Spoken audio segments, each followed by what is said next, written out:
Հարգելի հետևորդներ, եթերում է IBC լուրերի ժամը 15-ի թողարկումն է, ես Սվետլանա Պետրոսյանն եմ, նախ կարևորը համառոտ։ Հայաստանն ավտորիտարիզմի ճանապարհին, ինչ վտանգների մասին են խոսում մասնագետները։ Գագիկ Ծառուկյանը անդրադարձել է իր հետ կապվող ընկերությունների գործունեության կասեցմանը, ինչպես է գործարարը գնահատում ստեղծված վիճակը։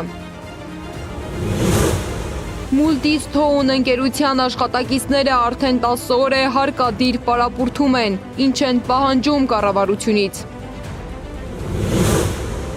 Թուրքիան ներկայացրել է իր արտաքին քաղաքական առաջնահերթությունները, ինչ դիրքորոշում ունի Անկարան հայ-թուրքական և հայ-ադրբեջանական գործընթացների վերաբերյալ։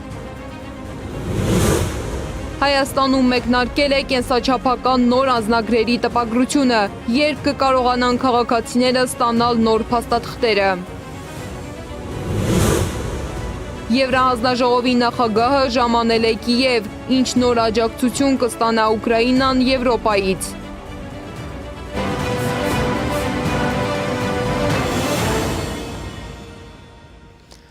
Հայաստանում ժողովրդավարական ինստիտուտները աստիճանաբար կորցնում են իրենց իրական նշանակությունը և Ադրբեջանի կառույցների նման դարձել են բուտաֆորիա։ Այս կարծիքն է հայտնել Հայաստանը ավտորիտարիզմի ճանապարհին թեմայով քննարկման ընթացքում փաստաբան Տաթևիկ Սողոյանը։ Ըստ նրա, խոսքի ազատության, քաղաքական մասնակցության և մարդու իրավունքների պաշտպանության ոլորտներում առկա խնդիրները վտանգավոր միտումներ են ձևավորում։ Սահմանափակված ենք ամենակարևոր ասել ճշմարտությունը, յուրաքանչյուր ավտորիտարիզմ,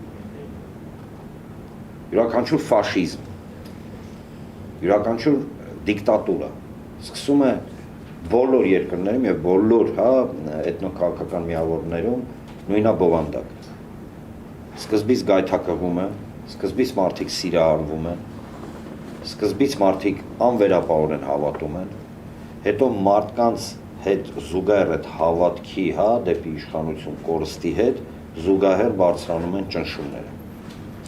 Ու պատկերացնում եք, մենք ապրում ենք մի ժամանակաշրջանում, երբ որ երկրի հանդեպ վտանգի մասը,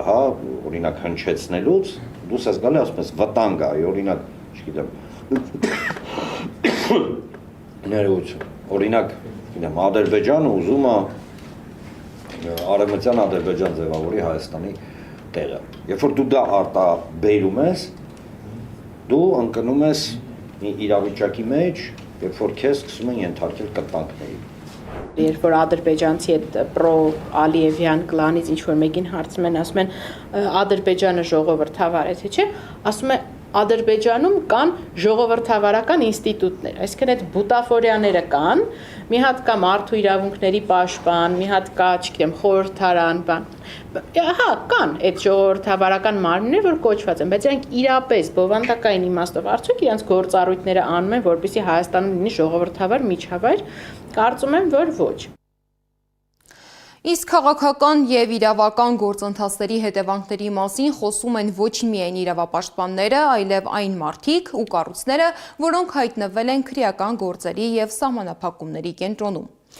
Բարգավաճ Հայաստան կուսակցության առաջնորդ Գագիկ Ծառուկյանը քրեակատարողական հիմնարկից տարածած հայտարարության մեջ անդրադարձել է իր հետ կապվող ընկերությունների գործունեության կասեցմանը, նշելով, որ դրա հետևանքով տուժում են հազարավոր աշխատակիցներ և նրանց ընտանիքները։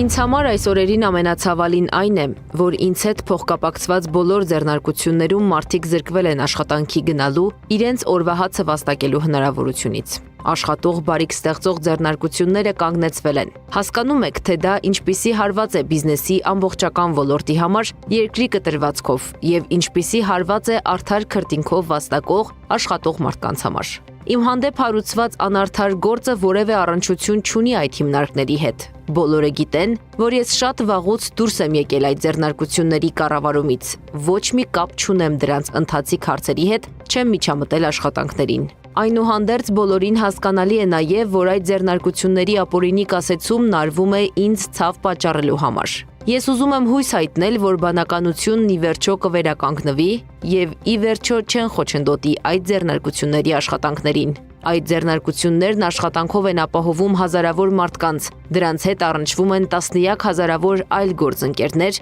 որոնց բիզնեսն այս ընթացքում նույնպես մեծապես տուժում է։ Այս ամենն իրոք շատ մեծ վնաս է հասցնում եւ աշխատող քաղաքացիներին, եւ մեր երկրին ընդհանրապես։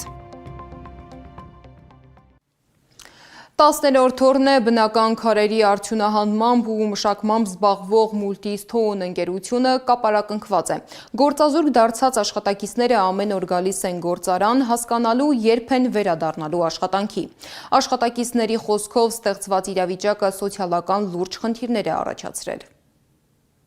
Եթե մի ժամ հետո մեզի պատասխան չտվեցին, մեր քայլերին էլ մենք չենք իմանում ինչ ենք անելու, որովհետև արդեն ճիշտ ասած հասել է գագաթնակետին։ Եթե ազգային ժողովը կամ Հայաստանի Հանրապետությունը մի հատ փոքր հարց չի կարում լուծի կամ չեն կարում, չգիտեմ, ինչ որ այդ ստուգումները կազմակերպեն, որ շուտ լինի,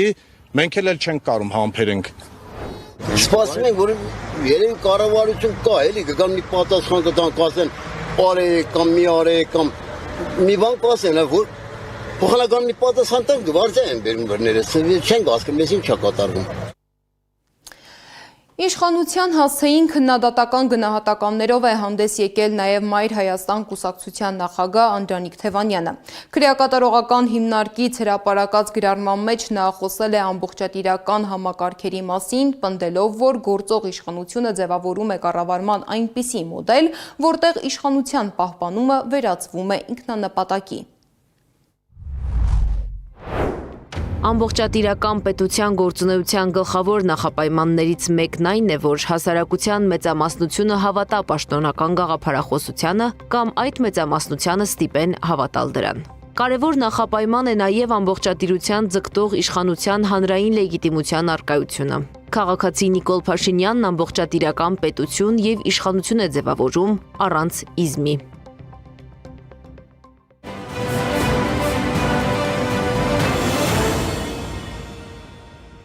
Արտաքին քաղաքական թեմաների մասին։ Թուրքիան հրապարակել է 2026 թվականի արտաքին քաղաքական առաջնահերթությունները։ Փաստաթղթում նշվում է, որ Հայաստանի հետ հարաբերությունների կարգավորումը շարունակվելու է Ադրբեջանի հետ սերտ համակարգմամբ։ Միաժամանակ Անկարան վերահաստատում է աջակցությունը հայ-ադրբեջանական խաղաղության գործընթացին։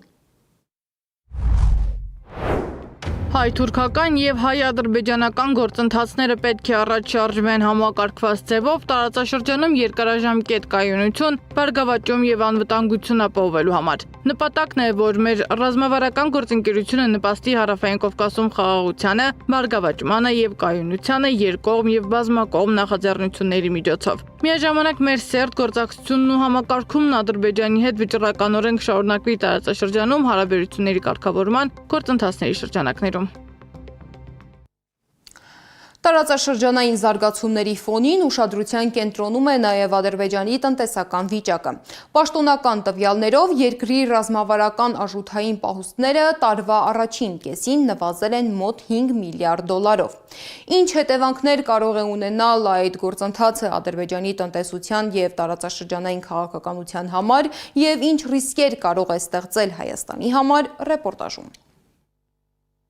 Լուրջ ճնշման տակ է հայտնվել Ադրբեջանի գլխավոր ֆինանսական հենարանը՝ նավթային եկամուտներից կուտակված պահուստները։ Ընդամենը կես տարվա ընթացքում երկրի ռազմավարական արժութային պահուստները նվազել են գրեթե 5 միլիարդ դոլարով։ Թեև Բաքվի ֆինանսական բարձիկը շարունակում է գերազանցել 85 միլիարդ դոլարը, տարվա սկզբից արձանագրված անկումը նոր հարցեր է առաջացնում, ինչով է պայմանավորված Ադրբեջանի գլխավոր ֆինանսական ռեսուրսի նվազումը։ Պաշտոնական տվյալներով 2026 թվականի առաջին կիսամյակի ավարտին Ադրբեջանի ռազմավարական արժութային պահուստները կազմել են 85 միլիարդ 768 միլիոն դոլար։ Սա նախորդ տարվա նույն ժամանակահատվածի համեմատ ավելի բարձր ցուցանիշ է, սակայն տարեսկզբի համեմատ պահուստները կրճատվել են մոտ 4.9 միլիարդ դոլարով կամ 5.4%-ով։ Անկման հիմնական պատճառը պետական նավթային հիմնադրամի Սոֆազի ակտիվների նվազումն է։ Հենց այստեղ են կուտակվում նավթի եւ գազի վաճառքից ստացվող եկամուտները, որոնք երկար տարիներ եղել են Ադրբեջանի տնտեսության եւ պետական բյուջեի գլխավոր հենարանը։ Ադրբեջանը ընդհանրապես վերջին 2010 թվականից սկսած սիստեմատիկաբար նավթի արդյունահանման ծավալները նվազում են։ Իսկ վերջին 7 տարիներում այդ նվազման տեմպերը մեծացել են, եթե նախկինում 2-ից 3% էր տարեկան նվազում, որոնք անցյալ տարի 7%-ով է նվազել։ Բայց ինչու է նվազել Ադրբեջանի ոսկե պահուստը։ Պաշտոնական բացատրությունները վերաբերում են համաշխարհային ֆինանսական շուկաների տատանումներին, ներդրումային ակտիվների արժեզրկմանը եւ էներգակիրների գների փոփոխություններին։ Սակայն փակագից վերլուծական հարթակի ղեկավար Հարութ Արտին Արաքելյանի կարծիքով խնդիրը շատ ավելի խորքային է։ Դրա մասին ըստ փորձագետի վկայում է նաեւ այն, որ բրիտանական British Petrol-ը Բաքու Թբիլիսի Ջեյհադ նավթամուղի ղեկավարումը փոխանցել է Սոկարին։ Դա ինքնին նշանակում է, որ British Petroleum-ը վերջի տարիների իր վերլուծություններով եկավ այն եզրակացության, որ Ադրբեջանի նավթի արտադրությունը հիսով չափ, այսինքն իջել է եւ դա արդեն ծախսատար է իրենց համար ամբողջը իրենք ղեկավարը։ Փորձագետի գնահատմամբ սա նշանակում է, որ առաջիկա տարիներին Ադրբեջանի նավթային եկամուտների աճի նախկին տեմպերը չեն վերականգնվի։ Միաժամանակ Բաքուն շարունակում է մեծացնել պետական ծախսերը առաջին հերթին ռազմական ոլորտում։ Տրանզուգահեռ երբ ինքը Արցախի գրավյալ տարածքներում մեծ ծախսեր անում, ռազմական առումով մեծ ծախսեր անում եւ այդ ամբողջը իր բյուջեի վրա երևալու է եւ այնտեղ որ մենք բյուջեի այս դեֆիցիտին հականատեսենք։ Այս միտումը ըստ նրա կարող է ունենալ ոչ միայն տնտեսական, այլև անվտանգային հետևանքներ։ Եթե ֆինանսական ռեսուրսները կրճատվում են, իսկ ռազմական ծախսերը մնում են առաջնահերթություն, ապա Ադրբեջանի արտաքին եւ տարածաշրջանային քաղաքականությունը կարող է դառնալ ավելի կոշտ։ Մեծ հավանականությամբ արդյունքը լինելու է պատերազմ ու այդ պատերազմը կամ ասենք ավելի կոշտ վերաբերմունք տարածաշրջանում նաև Հայաստանի հանդեպ, որտեղ դեֆիցիտը, եկամուտների դեֆիցիտը կարող է իրեն կոմպենսացնել լոջիստիկ ճանապարհներ կորզելու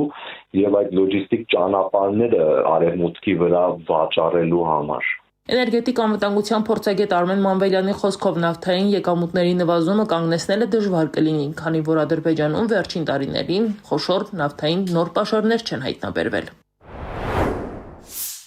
Լրջագույն խնդիրների է բախվելու եւ այդ խնդիրները գնալով խորանալու են։ Դրա այդ հարցի լուծումը իր համար չկա, բացի մի ձևից իրանք փորձում են այդ հարցի լուծումը գտնեն որոշակիորեն հարմարվելով այսպես կոչված այդ միջին միջանցքի գաղափարը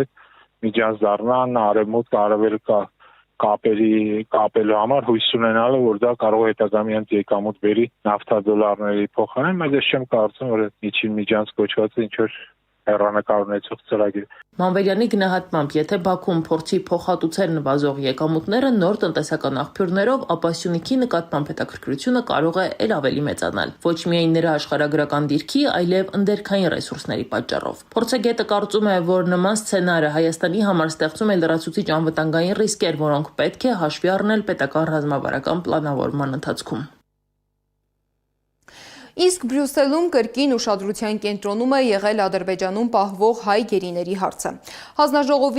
Համաժողովի նիստում Արցախի ազգային ժողովի նախկին նախագահ Դավիթ Իշխանյանի որդին Արմեն Իշխանյանը հայտարարել է, որ քաղաքական կամքի առկայության դեպքում Եվրամիությունը կարող է ավելի ազդեցիկ դեր ունենալ գերիների ազատ արձակման գործընթացում։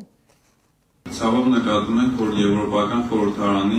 միանշանակ դիրքորոշումը էականորեն չի դրսևորում Եվրոպական միության գործադիր իշխանության քաղաքական վարքում եւ մենք Ադրբեջանի վրա անհրաժեշտ քաղաքական ճնշում չենք տեսնում Եվրոպական միության գործադիր իշխանության կողմից։ 2023 թվականի հոկտեմբերի 3-ին տեղեկացանք, որ Ադրբեջանի հատուկ ծառայությունները ձերբակալել են Արցախի ռազմաքաղաքական ղեկավարությանը, այդ թվում հորս։ On 3rd October 2023, we learned that Azerbaijan security services had arrested the political and military leadership of Artsakh, including my father. Ձերբակալումից միայն 10 օր անց մենք առաջին տեղեկությունները ստացանք հորիցս։ Այդ ընթացքում, ինչպես նաև դրանից հետո, մեր ընտանիքը անցնում էր հոգեբանական աննկարագրելի ապրումների միջոցով։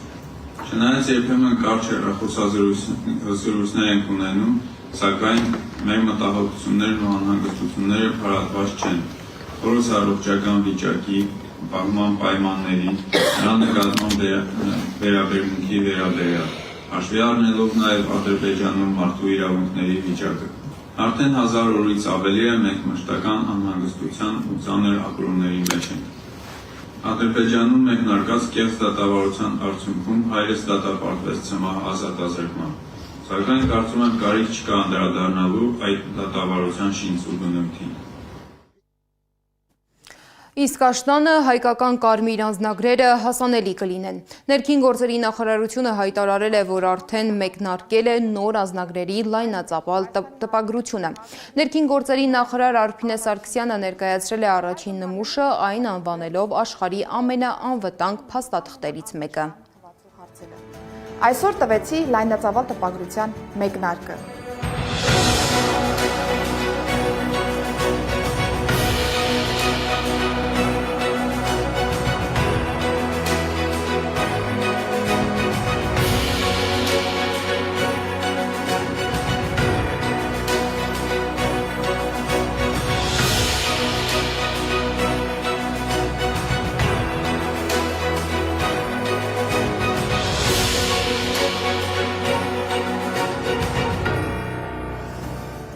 Ինչպես խոստացել էինք, շատ շուտով այս աշնանը մեր քաղաքացիները կկարողանան ձեռք բերել ժամանակակից կենսաճյուղական Միջազգային լրահոսից Եվրոպական հանձնաժողովի նախագահ Ուրսուլա ֆոն դեր Լեյենը ժամանել է Կիև։ Այցի գլխավոր նպատակը Ուկրաինայի հետ պաշտպանական գործակցության խորացումն է, հատկապես անօդաչու սարքերի արտադրության ոլորտում։ Միաժամանակ շարունակվում են նաև Եվրամիության հետ Ուկրաինայի անդամակցության շուրջ բանակցությունները։ Իսկ Մերձավոր Արևելքում լարվածությունը շարունակում է աճել։ Իրանի Իսլամական հեղափոխության պահապանների կորպուսը հայտարարել է, որ Հորմուզի նեղուցը փակ կմնա այնքան ժամանակ, քանի դեռ նրանց ձևակերպմամբ չեն դադարել ամերիկյան գործողությունները տարածաշրջանում։ Միջազգային մյուս լուրերը ռեպորտաժում։ Նոր հարվածների սպառնալիքներ, ռազմական գործողություններ, կոշտ հայտարարություններ, շոկի նոր ռեկորդ ու օրենսդրական փոփոխություններ։ Միջազգային օրակարգը շարունակում է արագ փոխվել։ ԱՄՆ նախագահ Դոնալդ Թրամփը հայտարարել է, որ Իրանի դեմ հարվածները կշարունակվեն այնքան ժամանակ, քանի դեռ ինքն անձամբ չի որոշի, որ բավական է։ ԱՄՆ նախագահը Fox News-ի հետ հարցազրույցում ասել է, որ այս շաբաթ եւս կշարունակեն հարձակումները։ Իսկ հաջորդ շաբաթ, եթե Թեհրանը չհամաձայնի վերսկսել բանակցությունները, Վաշինգտոնի թիրախում կարող են հայտնվել էլեկտրակայաններն ու կամուրջները։ Իսլամական հեղափոխության պահապանների կորպուսն էլ հայտարարել է, որ հարձակումների երկրորդ ալիք է սկսել Հորդանանի Ալ-Ազրակ ավիաբազայի վրա։ Ըստ տեղեկությունների հարվածել են F-18 կործանիչներին եւ ԱՄՆ ռազմական տեխնիկայի պահեստներին։ Իսլամական հեղափոխության պահապանները նաև հայտարարել են, որ Հորմուզի նեղուցը փակ կմնա, քանի դեռ ԱՄՆ-ն չի դադարեցրել Իրանի դեմ գործողությունները։ Կորպուսը հայտարարել է նաև, որ ԱՄՆ ռազմական բազաների վրա հարվածները կշարունակեն մինչև վերջնական հաղթանակը։ Axios պարբերականը գրել է, որ ԱՄՆ նախագահ Դոնալդ Թրամփը Իսրայելի վարչապետ Բենյամին Նեթանյահուին կոչ է արել դուրս բերել իսրայելական զորքերը Սիրիայից ու Լիբանանից։ Արտգործնախարար Սերգեյ Լավրովը հայտարարել է, որ Ռուսաստանի Դաշնությունը ԱՄՆ-ի Իրանին ուղղված հարվածները դիտարկում է որպես Վաշինգտոնի եւ Թեհրանի միջև կնքված հուշագրի խախտում։ Դա փակում է ճգնաժամի կարգավորման ուղին։ Նա շեշտել է, որ տուժում են եւ Իրանի քաղաքացիական ենթակառուցվածքները եւ Պարսից ծոցի արաբական պետությունների գործակցության խորհրդի արաբական երկրների քաղաքացիական ենթակառուցվածքները։ Եվ ամենակարևորը դա չի տանում կարգավորման, այլ փակում է այն դուռը, որը թվում էր մի փոքր բացել էր հիշատակված հուշագիրը, ասել է Լավրովը։ Ուկրաինայի Օդեսա քաղաքի ափերի մոտ անօդաչուով հարձակման է ենթարկվել Ադրբեջանի քաղաքացիներ տեղափոխող քաղաքացիական առևտրային նավը։ Միջադեպը տեղի է ունեցել հուլիսի 14-ին։ Թիրախ է դարձել թուրքական ընկերությանը պատկանող Atlas Bay քաղաքացիական առևտրային նավը։ Անձնակազմի 11 անդամներ ադրբեջանի քաղաքացիներ են։ Բացառությամբ Ադրբեջանի քաղաքացի հանդիսացող նավի կապիտանի մնացած անձնակազմի անդամները ափ են իջել Օդեսայում։ Նրանց վիճակը գնահատվում է բավարար։ Նավապետին դեռևս չեն գտել։ Հարավային Կորեայում ուզում են քրեական պատասխանատվության տարիքային շեմը 14-ից իջեցնել 13 տարեկան։ Դա պայմանավորված է երկրում մանկական հանցավորության աճով։ Ըստ լրատվամիջոցների 2020 թվականի համեմատ 2025 թվականին 10-ից 13 տարեկան դեռահասների ձերբակալությունների թիվը գրեթե կրկնապատկվել է։ Ներկայում 14-ից 19 տարեկան մեղադրյալների համար առավելագույն պատիժը 15 տարվա ազատազրկումն է, իսկ 14 տարեկանից ցածրերին կտեղափոխեն ուղիչ հաստատություն մինչև 2 տարով։